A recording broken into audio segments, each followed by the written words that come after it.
തമ്പില് പറഞ്ഞിരിക്കും പോലെ degree level prelims പരീക്ഷയ്ക്ക് ഇത്രയും മാർക്ക് വാങ്ങിച്ചു കഴിഞ്ഞാൽ നിങ്ങൾക്ക് പ്രിലിംസ് ക്രാക്ക് ചെയ്യാൻ പറ്റും, ഒരു സംശയവും വേണ്ട. എത്രയാണ് ആ മാർഗം എന്നല്ലേ നിങ്ങൾ ആലോചിക്കുന്നത്? ഞാൻ കാണിച്ചു തരാം. ഞാനൊരു ഗ്രാഫ് കൊണ്ടുവച്ചിട്ടുണ്ട്, അല്ലെങ്കിൽ ഒരു ടേബിൾ വെച്ചിട്ടുണ്ട്. ഈ ടേബിളിൽ നമ്മുടെ ഡിഗ്രി ലെവൽ പ്രിലിംസ് പരീക്ഷയ്ക്ക് വരുന്ന സബ്ജക്റ്റുകളും അതിന്റെ ടോട്ടൽ മാർക്കും, അതിൽ എത്ര മാർക്ക് നേടിയാൽ നമുക്കൊരു സേഫ് സ്കോറിലേക്ക്, ഡിഗ്രി പ്രിലിംസിന്റെ സേഫ് സ്കോറിലേക്ക് എത്താം എന്ന് നമുക്ക് നോക്കാം. അതിനു മുമ്പ് ഞാനൊരു കാര്യം പറഞ്ഞുതരാം. അതായത് നമുക്ക് മാർക്ക് കുറവ് കിട്ടിയാൽ ഉറപ്പിക്കാം ഡിഗ്രി പ്രിലിംസ് കിട്ടത്തില്ല. അതായത് ഒരു 30 മാർക്കിലേക്കോ 25 മാർക്കിലേക്കോ ഒക്കെയാണ് നമുക്ക് പ്രിലിംസിന് കിട്ടുന്നതെങ്കിൽ, അല്ലെങ്കിൽ കാൽക്കുലേറ്റ് ചെയ്യുമ്പോൾ, പരീക്ഷ കഴിഞ്ഞ് കാൽക്കുലേറ്റ് ചെയ്യുമ്പോൾ കിട്ടുന്നതെങ്കിൽ നമ്മൾ അങ്ങ് ഉറപ്പിച്ചോണം ഡിഗ്രി പ്രിലിംസ് നമുക്ക് ക്രാക്ക് ചെയ്യാൻ പറ്റത്തില്ല. ഇനി അതല്ല, ഡിഗ്രി പ്രിലിംസിന്റെ പരീക്ഷ കഴിയുമ്പോൾ നമുക്കൊരു 60-70 ഒക്കെ പോയി കഴിഞ്ഞ് കഴിഞ്ഞാൽ, 70-80 ഒക്കെ പോയി കഴിഞ്ഞാൽ ഉറപ്പിച്ചോ നിങ്ങൾക്ക് ഡിഗ്രി പ്രിലിംസ് കിട്ടും. ധൈര്യമായിട്ട് മെയിൻസിന് വേണ്ടി പഠിച്ചു തുടങ്ങാം. റിസൾട്ട് പോലും നിങ്ങൾ നോക്കണ്ട. പക്ഷേ ഇതിനിടക്ക് നിൽക്കുന്ന ഒരു കാറ്റഗറി വരും. അതായത് കിട്ടുമോ കിട്ടത്തില്ലയോ എന്ന് ഉറപ്പില്ലാത്ത, കിട്ടാനും കിട്ടാതിരിക്കാനും സാധ്യതയുള്ള ഒരു കാറ്റഗറി ഉണ്ട്. ഈ കാറ്റഗറിയിലോട്ട് പോവുക എന്ന് പറയുന്നതാണ് ഏറ്റവും വലിയ ബുദ്ധിമുട്ട്. കയറി പോമോന്നും അറിയത്തില്ല, ഇതിറങ്ങി പോണോന്നും അറിയത്തില്ല. ഇതിനിടയ്ക്ക് അങ്ങ് സ്റ്റക്കായി പോകും. അപ്പൊ നമുക്ക് എന്ത് സംഭവിക്കും? നമ്മൾ നന്നായി പ്രിപ്പയർ ചെയ്യത്തില്ല. നന്നായി പ്രിപ്പയർ ചെയ്യാത്തത് കൊണ്ട് തന്നെ ഉറപ്പായിട്ടും പരീക്ഷയ്ക്ക് നമ്മുടെ ഷോർട്ട് ലിസ്റ്റ് വരുമ്പോഴായിരിക്കും ചിലപ്പോൾ നമ്മൾ അതിലുണ്ടെന്ന് അറിയുന്നത്. അങ്ങനെ ആ സമയം നമ്മുടെ അങ്ങ് പോയി കിട്ടും. ഇനി അതല്ലെങ്കിലോ, നമ്മൾ ചിലപ്പോൾ നന്നായി പ്രിപ്പയർ ചെയ്യും, പക്ഷേ ലിസ്റ്റിലോട്ട് ഉൾപ്പെടുത്തില്ല. അപ്പോഴും നമ്മുടെ ആ ഒരു സമയം വേസ്റ്റ് ആയി കിട്ടും. ഇതുണ്ടാവാതിരിക്കാനാണ് ഒരു സേഫ് സ്കോറിലേക്ക് എത്തണം, മെയിൻസിന് ഉറപ്പായും പഠിച്ചു തുടങ്ങാൻ പറ്റുന്ന ഒരു സേഫ് സ്കോർ ഉണ്ടാക്കണം എന്ന് പറയുന്നത്. ഞാൻ കാണിച്ചു തരാം ഒരു ഡേറ്റ. ഇവിടേക്ക് നോക്കിയോ, ശ്രദ്ധിച്ച് കേൾക്കണം കേട്ടോ, ശ്രദ്ധിച്ച് കേൾക്കണം. വളരെ കുറച്ച് സമയമാണ് ഇനി നിങ്ങളുടെ മുൻപിലുള്ളത്. ഈ സമയത്തെ പരമാവധി പ്രയോജനപ്പെടുത്തിയാൽ നിങ്ങൾക്ക് ഉറപ്പായിട്ടും പ്രിലിംസ് ക്ലിയർ ചെയ്യാൻ പറ്റും. ഞാൻ ഈ പറയുന്ന കാര്യം ഒന്ന് കോൺസെൻട്രേറ്റ് ചെയ്ത് നോക്ക്, ഒന്ന് വർക്ക് ചെയ്ത് നോക്ക്. ആ റിസൾട്ട് നിങ്ങൾ കിട്ടിയിരിക്കും കേട്ടോ. 2-ാം തീയതി, മെയ് 2-ാം തീയതി പരീക്ഷയുള്ളവരായാലും ഹാൾ ടിക്കറ്റ് വരാത്തവരായാലും ഞാൻ ഈ പറയുന്ന കാര്യം ഒന്ന് ശ്രദ്ധിച്ച് കേൾക്കണേ. എന്നിട്ട് അതൊന്ന് അപ്ലൈ ചെയ്യാനായിട്ട് ശ്രമിച്ചു നോക്ക്, മാറ്റം ഉണ്ടാകും. ഞാൻ ആദ്യം ഇട്ടിരിക്കുന്നത് ഹിസ്റ്ററിയാണ്. ഹിസ്റ്ററി എന്ന് പറയുന്ന ഭാഗത്ത് 3 തരത്തിലുള്ള ഹിസ്റ്ററി നമുക്ക് പഠിക്കാനുണ്ട്. ഒന്നാമത്തത് കേരള ഹിസ്റ്ററിയാണ്, രണ്ടാമത്തത് ഇന്ത്യൻ ഹിസ്റ്ററിയാണ്, മൂന്നാമത്തത് വേൾഡ് ഹിസ്റ്ററിയാണ്. ഈ 3 ഹിസ്റ്ററി ഭാഗങ്ങളിൽ നിന്നും 10 മാർക്കാണ് ചോദ്യം വരിക. അതിൽ കേരള ഹിസ്റ്ററിയിൽ നിന്ന്, നോർമൽ കേസിൽ ഏറ്റവും കൂടുതൽ കേരള ഹിസ്റ്ററിയിൽ നിന്നായിരിക്കും 4 മാർക്കോളം കേരള ഹിസ്റ്ററിയിൽ നിന്ന് ചോദ്യം വരും. ഇന്ത്യൻ ഹിസ്റ്ററി ആണെങ്കിൽ അവിടെ 3 മാർക്ക് വരും, വേൾഡ് ഹിസ്റ്ററി ആണെങ്കിലും അവിടെ 3 മാർക്ക് വരും. ടോട്ടൽ അങ്ങനെ 10 മാർക്കാണ്. മക്കളെ, ആ 10 മാർക്കിന്റെ പകുതി നമ്മൾ സ്കോർ ചെയ്താൽ മതി. അതായത് 5 മാർക്ക് സ്കോർ ചെയ്താൽ മതി. കാരണം ഹിസ്റ്ററി കുറേ വാസ്റ്റ് ആണ്. അപ്പോൾ ഒരുപാട് കടൽ പോലെ കിടപ്പുണ്ട്. ആ കടൽ പോലെ കിടക്കുന്നതിൽ നിന്നൊരു 10 ടോപ്പിക് ഐഡന്റിഫൈ ചെയ്ത് നേരത്തെ തന്നിട്ടുണ്ട്. അത് കാണണമെന്നുണ്ടെങ്കിൽ നിങ്ങൾ നേരെ സൂപ്പർ നോട്ട്സിന്റെ ടെലഗ്രാമിൽ പോയിട്ട് പിൻഡ് കമന്റ്സ് ചെക്ക് ചെയ്താൽ മതി. നമ്മൾ നേരത്തെ പണ്ടേ നമ്മൾ പറഞ്ഞിട്ടുണ്ട് ഈ ടോപ്പിക്കിൽ നിന്നാണ് ചോദ്യം വരാൻ പോകുന്നത്. അത് ടെലഗ്രാമിൽ വ്യക്തമായി കിടപ്പുണ്ട്.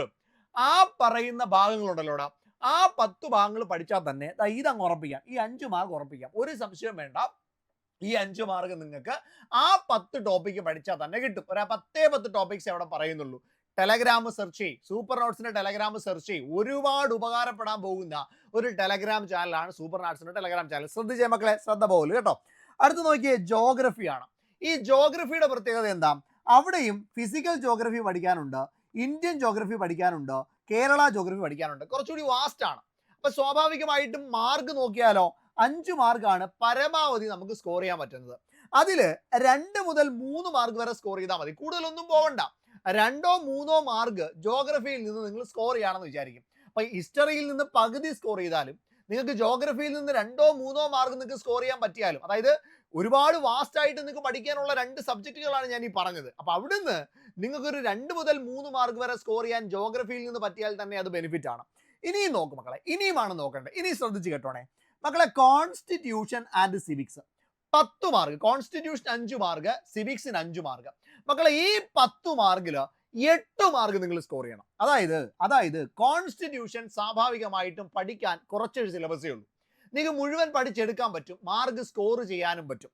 സിവിക്സ് ആണെങ്കിലും അതേപോലെ തന്നെ കുറച്ച് ടോപ്പിക്കുകളാണ് ഉള്ളത്. അപ്പൊ ഈ 2 ടോപ്പിക്കുകളിൽ നിന്നായിട്ട് വരുന്ന 10 ചോദ്യങ്ങളിൽ 8 മാർക്ക് നിങ്ങൾ സ്കോർ ചെയ്ത് അങ്ങ് സേഫ് ആക്കിയാൽ, എന്തുകൊണ്ടാണ് ഞാൻ പറയുന്നത്? ഒരുപാട് വാസ്റ്റ് അല്ല. ഹിസ്റ്ററി ഞാൻ പറയുന്നില്ല, കാരണം ഹിസ്റ്ററി കുറച്ച് വാസ്റ്റ് ആണ്. ജോഗ്രഫി ഞാൻ പറയുന്നില്ല, കുറച്ച് വാസ്റ്റ് ആണ്. പക്ഷെ കോൺസ്റ്റിറ്റ്യൂഷനും സിവിക്സും കൂടെ ചേർത്ത് 10 മാർക്ക് നിങ്ങൾക്ക് സ്കോർ ചെയ്യാൻ പറ്റും. അത്രയും വാസ്റ്റ് അല്ല. പ്രോപ്പർ റിവിഷൻ കൊടുത്താൽ മതി. അവിടുന്ന് നിങ്ങൾ 8 മാർക്ക് സ്കോർ ചെയ്യണം, കളയരുതേ. മാക്സിമം കുട്ടികൾ സ്കോർ ചെയ്യുന്ന ഭാഗമാണ്. അവിടുന്ന് നിങ്ങൾ 1 മാർക്ക് പോലും കളയരുത്. അടുത്ത നോക്കിയാൽ എക്കണോമിക്സ് 5 മാർക്കാണ് സിലബസിലുള്ളത്. മക്കളെ ഈ 5 മാർക്കും നേടാൻ പറ്റും. പക്ഷെ ഞാൻ പറയുന്നില്ല, ചിലർക്ക് എന്താ എക്കണോമിക്സ് പ്രയാസമുള്ള സബ്ജക്റ്റാണ്, ചിലർക്ക് നല്ല പ്രയാസം കാണും. ചിലപ്പോൾ കറണ്ട് അഫെയർ ഭാഗത്ത് നിന്ന് ചോദ്യം എക്കണോമിക്സിൽ കയറി വരും. ഞാൻ 3 മാർക്കേ പറയുന്നുള്ളൂ, 3 മാർക്ക് വാങ്ങിയാൽ മതി. ഓക്കെ, എക്കണോമിക്സിൽ നാഷണൽ ഇൻകം പഠിച്ചാൽ 1 മാർക്ക് കിട്ടും, ഉറപ്പാണ്, sure shot. Planning commission 5 year പ്ലാനും കൂടെ പഠിച്ചാൽ 1 മാർക്ക് കിട്ടും. നീതി ആയോഗ് പഠിച്ചാൽ 1 മാർക്ക് കിട്ടും. RBI പഠിച്ചാൽ 1 മാർക്ക് കിട്ടും. പബ്ലിക് റവന്യൂ പഠിച്ചാൽ 1 മാർക്ക് കിട്ടും, ഉറപ്പല്ലേ? 5 മാർക്ക്. ചിലപ്പം CA ആയിരിക്കും 1 മാർക്കിന് കയറി വരുന്നത്. എന്നാലും നിങ്ങൾക്ക് 3 മുതൽ 4 മാർക്ക് വരെ സ്കോർ ചെയ്യാൻ വേണ്ട, 3 മാർക്ക് വാങ്ങിയാൽ മതി എക്കണോമിക്സ്. അടുത്ത് നോക്കിയേ IT ആണ്. ശ്രദ്ധിച്ച് കേട്ടോണേ, ശ്രദ്ധ മാറിപ്പോവല്ലേ, ഇങ്ങോട്ട് കേട്ടെ. IT ആണ്. ITക്ക് 5 മാർക്കുണ്ട്. ചിലർക്ക് IT ഭയങ്കര എളുപ്പമാണ്, 5 മാർക്ക് സ്കോർ ചെയ്യും. കാരണം എന്താ, ഇത്ര പഠിച്ചാൽ മതി, 5 മാർക്ക് സ്കോർ ചെയ്യാം. പക്ഷെ ചിലർക്ക് നല്ല പ്രയാസമാണ്, എത്ര പഠിച്ചാലും തലയിൽ കയറത്തില്ല. അതുകൊണ്ട് അവിടെയും ഞാൻ 3 മാർക്കേ പറയുന്നുള്ളൂ, 3 മാർക്കേ പറയുന്നുള്ളൂ മക്കളെ, 3 മാർക്കേ ഞാൻ പറയുന്നുള്ളൂ കേട്ടോ. ഇനിയും arts, sports, literature, culture, current affair ഏറ്റവും കൂടുതൽ ചോദിക്കാൻ പോകുന്നത്, ഞാൻ പറയുന്നത് കേട്ടെ മക്കളെ, കറണ്ട് അഫെയർ ഏറ്റവും കൂടുതൽ ചോദിക്കാൻ പോകുന്നത് എവിടെ നിന്നാണെന്നറിയാമോ? അത് ആർട്സ്, സ്പോർട്സ്, ലിറ്ററേച്ചർ, കൾച്ചറിൽ നിന്നാണ്. ആർട്സ്, സ്പോർട്സ്, ലിറ്ററേച്ചർ, കൾച്ചറിൽ നിന്നാണ്. അത് കൂടാതെ സ്റ്റാറ്റിക് ആയിട്ടുള്ള ചോദ്യവും വരും. 10 ചോദ്യങ്ങൾ ചോദിക്കും. 5 or 6 മാർക്ക് സ്കോർ ചെയ്താൽ മതി. എത്ര മാർക്ക്? 5 or 6 മാർക്ക് സ്കോർ ചെയ്താൽ മതി. അങ്ങനെയാണെങ്കിൽ ബെറ്റർ മാർക്കായിട്ട് ഞാൻ പറയും 5 or 6 മാർക്ക് സ്കോർ ചെയ്താൽ മതി. സയൻസ് ആൻഡ് ടെക്നോളജി ഏറ്റവും കൂടുതൽ പ്രയാസം ഉണ്ടാക്കുന്ന, ചിലർക്ക് എളുപ്പമായിരിക്കുമേ, ബാക്കി ഭൂരിഭാഗം പേർക്കും പ്രയാസം ഉണ്ടാക്കുന്ന, നമ്മൾ അധികം അങ്ങനെ പഠിച്ചിട്ടില്ലാത്ത ഭാഗമാണ്. 5 ചോദ്യമുണ്ട്, 2 മതിയടാ, 2 മാർക്ക് സ്കോർ ചെയ്യും, 2 മാർക്ക് സ്കോർ ചെയ്യും. അങ്ങനെയാണെങ്കിൽ തന്നെ നിങ്ങൾക്ക് അവിടെ സ്കോർ ചെയ്യാൻ പറ്റും. ഓക്കെ, 2 മാർക്കേ പറയുന്നുള്ളൂ.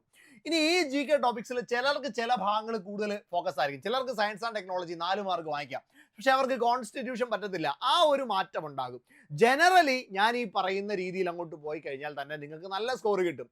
ഇനി മാത്സ് ആൻഡ് റീസണിങ്ങിലോട്ട് വാ മക്കളെ. 20 ചോദ്യമുണ്ട്. എടാ, ഇന്നത്തെ കണക്കിൽ മാത്സും റീസണിങ്ങും പക്കയായിട്ട് നമ്മുടെ വിജയ് സാറൊക്കെ പഠിപ്പിക്കും പോലെ അങ്ങ് പഠിച്ചു പോയാൽ 15 സ്കോർ ചെയ്യാൻ പറ്റുമോടാ? 15 സ്കോർ ചെയ്യാൻ പറ്റത്തില്ലേ? അതായത് മാത്സ് എളുപ്പമുള്ളവർക്ക് 15 സ്കോർ ചെയ്യാൻ പറ്റും. ഇനി ഇംഗ്ലീഷിലോട്ട് വന്നേ, 20 ചോദ്യമാ, 13 സ്കോർ ചെയ്യാൻ പറ്റത്തില്ലേ? 13.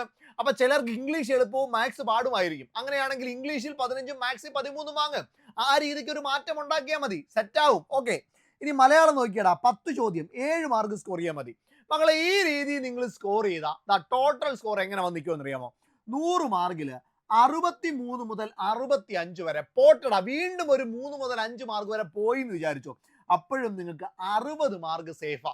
കൈവെള്ളയിൽ 60 ഉണ്ട്. എടാ, 60 മാർക്കിൽ കൂടുതലാണ് നിങ്ങൾ സ്കോർ ചെയ്യുന്നതെങ്കിൽ നിങ്ങൾ മെയിൻസിന് വേണ്ടിയിട്ട് എത്ര പേരുണ്ട് എന്നോ, നിങ്ങൾ ഷോർട്ട് ലിസ്റ്റിൽ ഉണ്ടോ എന്നോ നോക്കാതെ പഠിച്ചു തുടങ്ങാം. പ്രിലിംസ് നിങ്ങൾ ക്ലിയർ ചെയ്യും, ഉറപ്പാണ്. കാരണം ഇതുവരെയുള്ള റാങ്ക് ലിസ്റ്റുകളുടെ ഷോർട്ട് ലിസ്റ്റ്, അതായത് പ്രിലിംസിന്റെ ലിസ്റ്റ് നോക്കിയാൽ പരമാവധി 50 മാർക്ക് റേഞ്ചിലാണ് വന്നിട്ടുള്ളത്. പരമാവധി 50 മാർക്ക് റേഞ്ചാണ്. 45, 40, 45, 50 ആ ഒരു റേഞ്ചിലാണ് വന്നിട്ടുള്ളത്. ഇനി അങ്ങേയറ്റം കൂടിയാലും മക്കളെ 55 വരെയൊക്കെ പോവുള്ളൂ.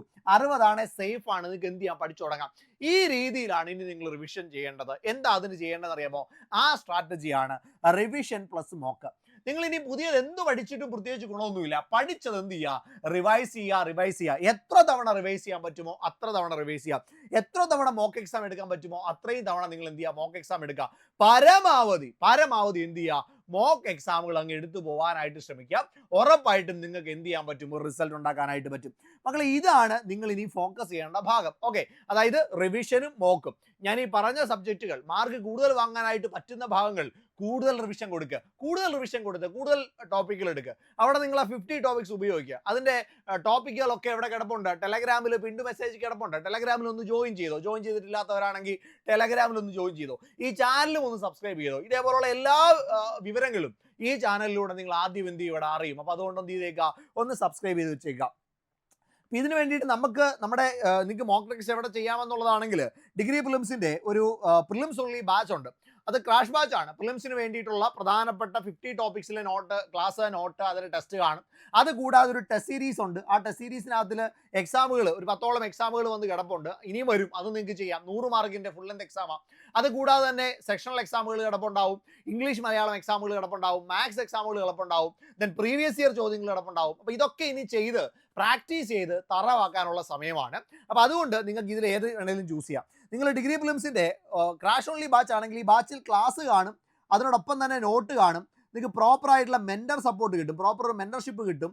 അതേപോലെ തന്നെ ലൈവ്, ഇപ്പൊ ലൈവ് നടന്നുകൊണ്ടിരിക്കുകയാണ്. 2 മണിക്കൂർ 1.5 മണിക്കൂറും ഒക്കെ ലെങ്ത് വരുന്ന ലൈവുകൾ നടന്നുകൊണ്ടിരിക്കുക. ആ ലൈവുകൾ ഓരോ സബ്ജക്റ്റിന്റെ റിവിഷൻ ആണ്. ആ റിവിഷൻ ക്ലാസ്സുകൾ നിങ്ങൾക്ക് കിട്ടും. ഓൾറെഡി അവിടെ ഉള്ള ക്ലാസ്സുകൾ കിട്ടും. 1499 രൂപയാണ് ഫീസ്. 1499 രൂപയ്ക്ക് നിങ്ങൾക്ക് ഇതൊക്കെ അവിടെ കിട്ടും. ഇനി അതല്ല ടെസ്റ്റ് പാക്ക് മാത്രം മതി, ടെസ്റ്റ് പാക്ക് മാത്രം മതിയെങ്കിൽ 999 രൂപയ്ക്ക് അവൈലബിൾ ആണ്. 999 രൂപ നിങ്ങൾക്ക് ഏത് വേണമെങ്കിലും പർച്ചേസ് ചെയ്യാം. മക്കളെ അടിപൊളിയായിട്ട് പഠിച്ചോടാ, ഉറപ്പായിട്ട് നിങ്ങൾക്ക് റിസൾട്ട് ഉണ്ടാക്കാൻ പറ്റും. ഞാൻ ഈ പറഞ്ഞ സ്ട്രാറ്റജി ഒന്ന് ഫോളോ ചെയ്താൽ മതി. സമാധാനമായിട്ട് പഠിച്ചോ മക്കളെ. ടെൻഷൻ ഒന്നും അടിക്കണ്ട. ടെൻഷനൊക്കെ അടിക്കാൻ പോയി കഴിഞ്ഞാൽ അവസാനം എന്ത് ചെയ്യത്തില്ല, നമുക്ക് റിസൾട്ട് ഉണ്ടാവത്തില്ല, വെറുതെ ആയിപ്പോവും, ഫലമൊന്നും കിട്ടത്തില്ല. പകരം എന്ത് ചെയ്യുക, സമാധാനമായിട്ട് പഠിച്ചാൽ മതി. ഒരു ടെൻഷനും വേണ്ട, കൂളായിട്ട് സമാധാനമായിട്ട് പഠിച്ചോ. ഉറപ്പായിട്ടും റിസൾട്ട് അങ്ങ് തൂക്കാൻ പറ്റും. സെക്രട്ടേറിയറ്റ് അസിസ്റ്റന്റിനും സിവിൽ പോലീസ് ഓഫീസറിനും ഒക്കെ സൂപ്പർവൈസറിനും ഒരുപാട് റിസൾട്ടുകളുണ്ട്. അടുത്ത റിസൾട്ട് നിങ്ങളാണ്. അടിപൊളിയായിട്ട് പഠിച്ചോ മക്കളെ. നമുക്ക് ബാച്ചിൽ ഉണ്ടെങ്കിൽ, നമുക്ക് ബാച്ചിൽ ജോയിൻ ചെയ്യാൻ താല്പര്യപ്പെടുന്നുണ്ടെങ്കിൽ താഴെ ഒരു ഗൂഗിൾ ഫോം ഉണ്ട്. ആ ഗൂഗിൾ ഫോം ഒന്ന് ഫില്ല് ചെയ്തോ. ഇല്ലെങ്കിൽ ഡയറക്റ്റ് അഡ്മിഷൻ എടുത്തോ. നേരെ നമ്മുടെ ആപ്പിലോട്ട് കയറിയാൽ മതി, അവിടെ ഡയറക്റ്റ് അഡ്മിഷൻ എടുക്കാം. ഇനി അതല്ലെങ്കിൽ ഈ നമ്പറിൽ വിളിച്ചാൽ മതി, 8281 223366. ഈ നമ്പറിൽ വിളിച്ചാൽ മതി കേട്ടോ. 8281 223366 എന്ന നമ്പറിൽ വിളിച്ചാൽ മതി. അപ്പോൾ എല്ലാ ആശംസകളും നേരുകയാണ്. അടിപൊളിയായിട്ട് പഠിക്കും മക്കളെ. മെയ് 2-ാം തീയതി കത്തിക്കണം. അടിപൊളി മാർക്ക് സ്കോർ ചെയ്യാനായിട്ട് നിങ്ങൾക്ക് പറ്റണം. ഇനിയും എത്രത്തോളം ഇനി റിവിഷൻ ചെയ്യാൻ പറ്റുമോ അത്രത്തോളം റിവിഷൻ ചെയ്തോ. എത്രത്തോളം എക്സാം ചെയ്യാൻ പറ്റുമോ അത്രത്തോളം എക്സാം ചെയ്തോ. അടിപൊളിയായിട്ട് പോട്ടെ. എല്ലാ ആശംസകളും.